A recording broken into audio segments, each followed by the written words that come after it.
Yeah, I mean, so much of it for me has revolved around technology and just utilizing technology the way that it's meant to be utilized. I've walked into so many brands, whether it was in a C-suite level role or, as a consultant, fractionally, where they have an incredible tech stack.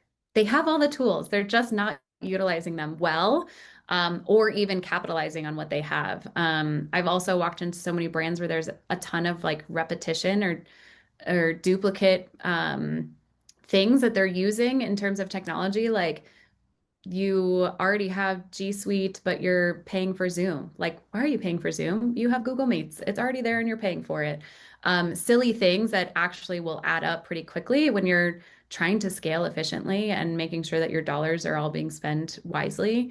Um, and obviously AI, but it before AI even gets involved, like if you don't know where your system is broken, if you don't know where the efficiencies can be found because your process is so buttoned up and your systems are so buttoned up and your tech is doing exactly what you need it to do, bringing in AI is not actually going to fix anything. You need to know where to insert it to make you faster and better and more efficient. But Mhm. so many brands are like skipping the hard part and the not sexy part of making sure that their systems are set up correctly and they're using their tech stack really well to Right. then be able to insert AI. But for me, like Mhm. the reason I have become such an expert in a lot of like tech things is because it has the ability to make my job so much better, easier, faster when the tech is working for me and not against me. And in so many cases, I've walked in and like they have a great CRM, they're just scratching the surface on how to